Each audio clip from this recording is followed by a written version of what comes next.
전부 계엄 해제에 참여했는데 그거 담 넘어가면 되잖아요.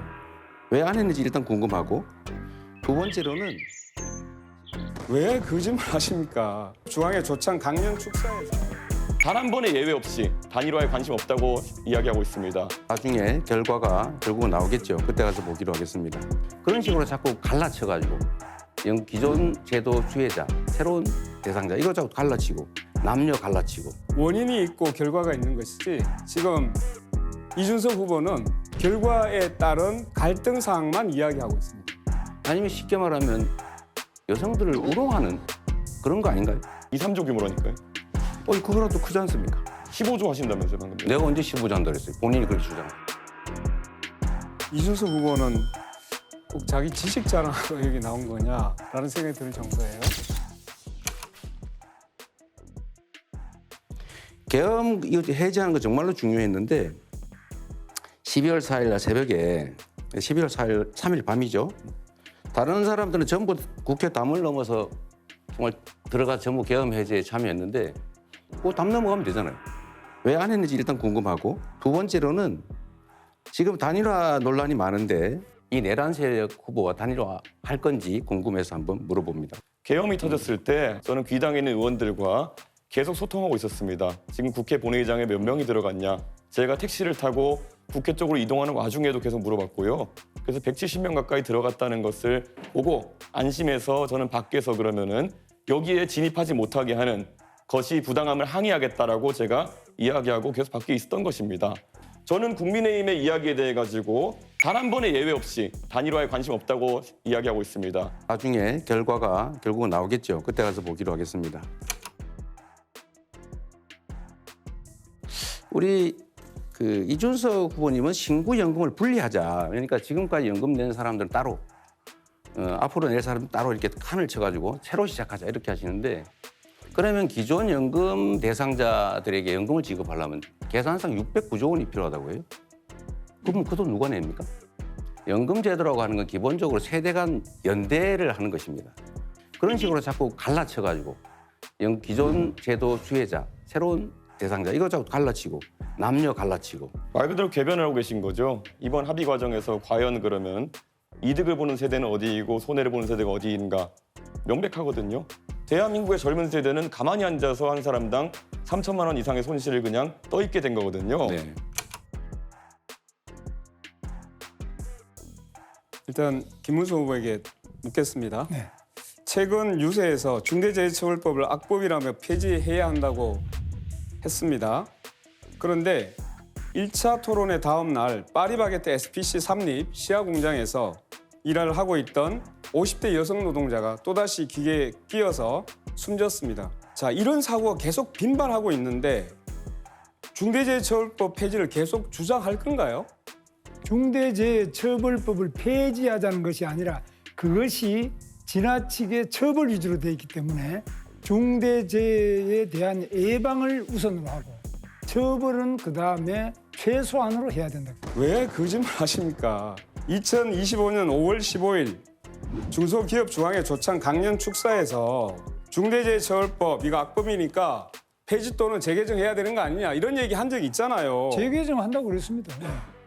폐지라는 말을 썼다는 얘기는 폐지를 염두에 두고 하는 얘기 아닙니까? 그 대신에 다른 법을 만드는 것이 맞다 이거죠. 그래서 제목 네. 자체가 제가 얘기 계속 중대재해처벌법이 하겠습니다. 아니라 예방을 하기 위해서 책임을 묻지 않는 지금까지의 산업재해 현실이 계속된 거예요.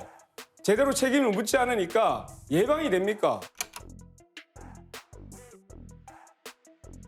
몇 년 전에 전장현 관련해서 지하철 시위라는 과정에서 정말 4호선을 타는 100만 명이 넘는 그런 시민들의 발을 묶어가지고 자신들의 뜻을 관철하는 것이 옳은가 아니냐에 대해서 많은 시민들이 갑론을박했습니다.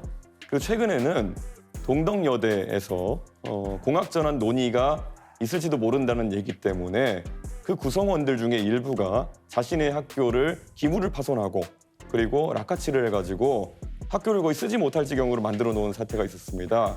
질문이 잘못됐습니다. 전장년의 시위가 왜 발생했는지, 동덕여대 이학생들의 시위가 왜 발생했는지 그것을 먼저 물어야 됩니다. 원인이 있고 결과가 있는 것이지 지금 이준석 후보는 결과에 따른 갈등 사항만 이야기하고 있습니다. 제가 이제 쭉 그 토론하시는 걸 보니까 네. 그동안 이 남녀 갈라치기, 장애인 혐오, 차별금지법 반대 이런 걸 가지고 분열을 자꾸 부추겨 있는 것 같아요. 우선 저에게 혐오라는 낙인을 찍으시려면요. 혐오의 정의에 따라서 제가 무엇을 잘못했는지를 구체적으로 말씀해 주셔야 그것이 아마 국민들께 와닿을 겁니다. 네네. 저는 우리 의료보험 재정 지출 중에서 예를 들면 지금 의료 쇼핑 같은 거 있지 않습니까? 너무 무제한적으로 이 병원 저 병원 다니는 게 있고 아주 경증이고 간단하게 진료할 수 있는데도 다 병원을 이용하는 이런 부분들에 대해서 약간의 조정이 좀 필요하지 않을까 싶은 생각을 하고요. 그러니까 그런 거 말고 현실적인 재정 대책 있으십니까? 그게 제일 크다고 생각해요. 2, 3조 규모라니까요. 그거라도 크지 않습니까? 15조 하신다면서요 방금. 내가 언제 15조 한다 그랬어요? 본인이 그렇게 주장하시죠. 간병비 몇 프로까지 그럼 지원하실 예정입니까? 자, 이 이준석 후보의 특성이 그런 것인 것 같은데 상대가 하지도 않은 말을 한 걸로 전제를 해가지고 15조는 본인이 주장한 거죠. 저는 그중에 일부를 절감하고 필요한 범위 내에서 가능한 범위 내에서 하겠다고 말씀드렸는데 15조를 어떻게 마련하겠냐 이렇게 말하면 안 되는 거죠. 그러면 마이너스 30조인데 잠깐만요. 어디가 여유라는 것이 잠깐만, 한번 시간- 설명해 주셔야죠. 예. 그럼 다시 30조 쓸까요? 아니요. 제가 계속 보충하는 겁니다. 이건. 이 규칙을 좀 지키시는 게 중요하잖아요. 예, 건강보험 재정에서 아까 말씀드렸던 것처럼 이미 33년까지 마이너스 30조가 예정되어 있고 지금 말씀하신 계획에 비해 가지고 지출해야 되는 비용이 훨씬 큽니다. 그럼- 그리고 이미 적자 상태이기 때문에 제가 질문드리는 것은 건강보험료를 그럼 그에 걸맞게 많이 올려야 되는 상황이 오지 않겠느냐라는 질문 드리는 건데 올려야 됩니까? 그 전에 우리 이준석 후보는 언제나 그러신 것 같아요. 뭐 문제 지적을 예를 들면 과잉되게 아니면 왜곡되게 지적을 막 하는데 본인이 생각하는 대안은 뭔지 먼저 한번 말씀해 보시죠. 김문수 후보님 군 가산제 지금 재도입하겠다고 공약하셨죠. 그 위헌 판결 난 건 아시죠? 위헌 판결은 그게 지나치게 5%까지 가산점을 너무 많이 준다든지 너무 좁은 범위로 해서 그랬기 때문에 저는 저는 좀 다른 방법이에요.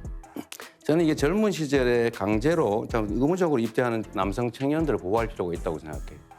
그러나 또 한편으로는 여성 인권에 대한 배려도 필요하다. 여성들은 구조적으로 차별을 받고 있잖아요. 예를 들면 임금이든 승진이든 뭐 여러 가지 가사 양육 등등에서 차별을 받고 있어서 특별한 보호가 필요하죠. 지원이. 가산점 제도는 누군가에게 불이익을 주지 않습니까? 상대적인 거니까. 그런데 이것은 결국 헌법이 위헌 판결을 했는데 헌법을 개정하지 않은 한 쉽지 않은 이런 거를 도입하겠다고 하는 건 결국 또 여성들을 상대로 갈라치기를 하거나 아니면 쉽게 말하면 여성들을 우롱하는 그런 거 아닌가요? 공직에 취임할 때 약간의 뭐 5% 이런 게 아니라 약간이라도 배려를 한다는 것은 우리 국가의 책무이고 또 보훈의 기본입니다. 그래서 그런 부분을 가지고 이 과거에 위헌 판결 난 것처럼 그렇게는 절대 하지 않을 겁니다.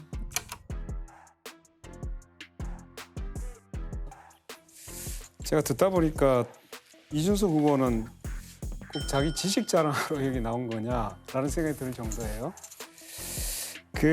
하나 묻겠습니다. 이념의 문제로 이 원전과 재생에너지를 바라보는 것은 누가 그렇게 이념의 문제로 봅니까? 굉장히 당황했습니다. 후보님 공약집 어디에도 기후 공약은 보이지 않았습니다.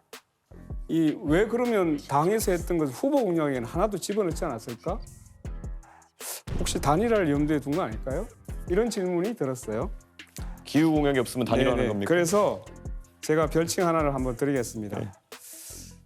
기후 없는 이준석? 어때요? 굉장히 좋은 것 같은데. 아무런 대책 없이 비난만 하는 그런 생각으로는 이 거대한 대한민국호를 제대로 운영하기 어렵습니다. 유능한 선장이 필요합니다. 충직한 일꾼이 필요합니다. 저 이재명은 성남시 경기도 민주당을 이전과 완전히 다르게 바꿨습니다. 똑같은 조건에서 전혀 다른 결론을 만들어냈습니다. 대한민국의 민주주의의 위기입니다. 저는 민주화를 위해서 평생을 살아온 사람인데 지금처럼 모든 국민이 함께 위기의식을 공유하는 때는 없었습니다. 지금 민주당은 입법 독재를 넘어서 사법 독재, 삼권 독재로 치닫고 있습니다. 농민들은 자기 결정권과 참여 농정을 요구하며 절규하고 있습니다. 성소수자들은 여전히 차별과 배제로 고통받고 있습니다. 시간이 없어서 다 말하지 못해 너무나 가슴이 아픕니다. 저 번영국가 민주노동당은 이들에게 기댈 언덕이 되겠습니다. 저는 오늘 노무현 대통령 서거 16주기를 맞아 그분의 말씀으로 이 토론을 시작했습니다.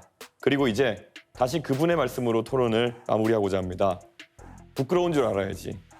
양쪽 껍데기를 말끔히 청산하고 이제 새로운 세대가 나라의 미래를 책임질 시간입니다.